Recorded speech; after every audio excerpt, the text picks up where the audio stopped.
Once upon a time, there lived a kind and loving girl named Neddy. She lived in her father's grand mansion with her aunt Chikodi and her cousin Ego. Her father, Chief Ofor, was an extremely wealthy businessman who was rarely home. He traveled far and wide for business, entrusting his daughter's care to his sister, believing she would love and care for Neddy as her own. But he was wrong. Chikodi had no love for Neddy. She had despised Neddy's late mother and passed that hatred onto the innocent girl. Every time she looked at Neddy, she saw the woman who had stolen her brother's affection, the woman she had once tried to prevent him from marrying. Chikodi had wanted her brother to marry her friend, but he had chosen Bui instead, Bui, who she believed was unworthy of him. That resentment festered, and when Bui died a few years after Neddy was born, Chikodi saw her chance for revenge. When Chief Ofor invited Chikodi to his home to take care of Neddy, he unknowingly handed his daughter over to her tormentor. He trusted his sister completely, never suspecting the cruelty that lay hidden beneath her warm smile. One fateful day, Chief Ofor embarked on another business trip, leaving a generous sum of money for his sister to care for Neddy. He left, believing his daughter was in safe hands. It was the greatest mistake of his life. The moment his car disappeared from sight, Chikodi's mask fell away. She turned to Neddy with a look of pure malice. "Now, little devil, since your father is gone, let's see how much of a princess you truly are." That day marked the beginning of Neddy's suffering. Chikodi wasted no time stripping her of all her privileges. She took away her fine clothes and jewelry, replacing them with rags.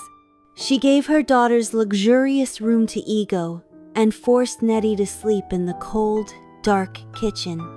"You don't deserve to live like a princess," Chikodi sneered, calling her a burden. At first, Neddy thought the cruelty would pass, but as days turned into weeks, it only grew worse.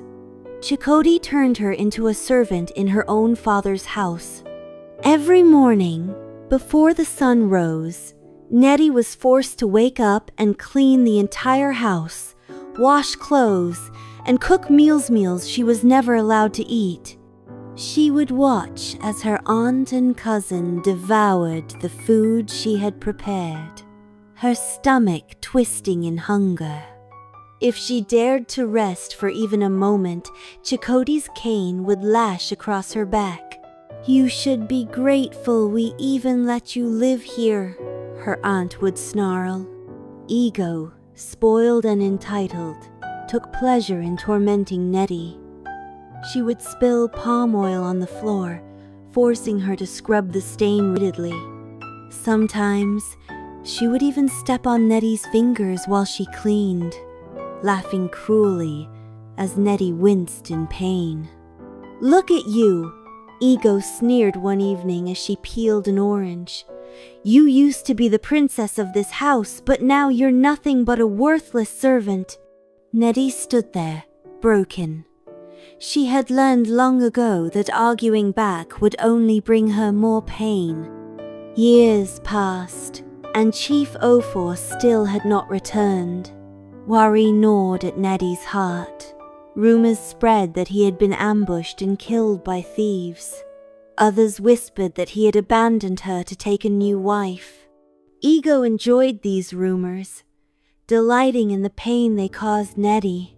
"Face the truth, girl," Ego taunted one evening as Neddy stared out the window with tears in her eyes. "Your father is gone. He couldn't wait to run far away from you before you sucked him dry, you daughter of a leech." Neddy bit her lip, fighting back tears. She wanted to believe in her father, but doubt crept into her heart. That night, as she lay on the cold kitchen floor, Ego barged in. "Go to the pharmacy and get me some pain medication," she ordered. Nettie glanced at the clock. It was past midnight. "I can't go out at this hour," she protested. Ego slapped her hard. "How dare you question me? You have no one to save you, so you better do as I say." Tears burned in Nettie's eyes, but she knew resisting further would only bring her more pain. She nodded and turned toward the door. The streets were dark and deserted. Her feet ached, her stomach twisted with hunger, but she pushed forward. On her way, she stumbled upon an old woman lying on the ground, injured.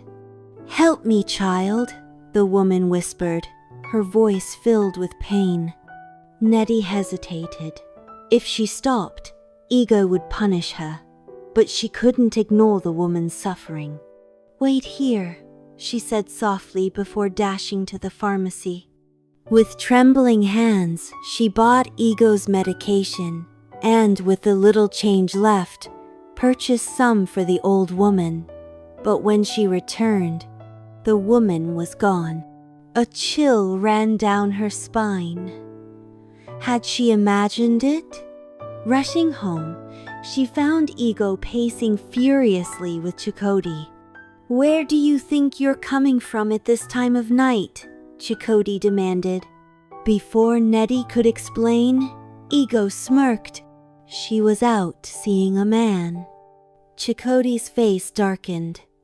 She raised her hand to strike Nettie. Then suddenly, she slapped herself. Again and again. Her own hand struck her face repeatedly, as if controlled by an unseen force. "What is happening to me?" she shrieked in terror. Ego gasped, stepping back. "Mama, stop! You're scaring me!" Nettie stood frozen as her aunt collapsed to her knees, pleading for mercy. From that moment on, everything changed. Whenever Nettie cleaned the house, Chakotay and Ego would feel a burning sensation in their bodies. The pain only ceased when Nettie stopped working. "Don't clean for us. Don't cook. Just go to your room and rest," Chakotay cried, terrified. For the first time in years, Nettie slept in her own bed. Chakotay, desperate, sought help from a powerful sorcerer. But when the sorcerer touched Nettie's dress, he recoiled in horror. "You fool," he spat. "Your niece is protected by a power far greater than mine. Her mother's spirit watches over her. You have sealed your own fate." Suddenly, the spirit of Bowie appeared, her eyes blazing with fury. "You thought you could harm my daughter and escape." Chakotay screamed as invisible hands slapped her, her face rotting before her very eyes. She ran home in agony, collapsing before Ego. "Mother, you stink!" Ego cried, backing away. But to their shock, Nettie knelt beside Chakotay, gently touching her hand. "We need to clean your wounds," she said softly. "If we don't, the infection will spread." Chakotay broke down in tears. Overwhelmed with guilt, she and Ego begged for forgiveness. "I forgave you a long time ago," Nettie whispered with a smile. From that day forward, their home changed. Ego became a true sister, Chakotay a loving guardian. The mansion once filled with cruelty became a place of warmth. Then, one fateful evening, a knock sounded at the door. Nettie ran to open it. There stood Chief Ophir. "Papa!" she cried, throwing herself into his arms. Tears streamed down his face as he held her.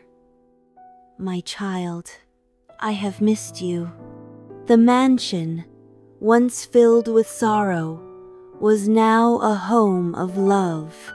Nettie, the forgotten girl, had turned hate into love, pain into healing, and enemies into family. Because kindness through kindness has the power to heal even the darkest of hearts.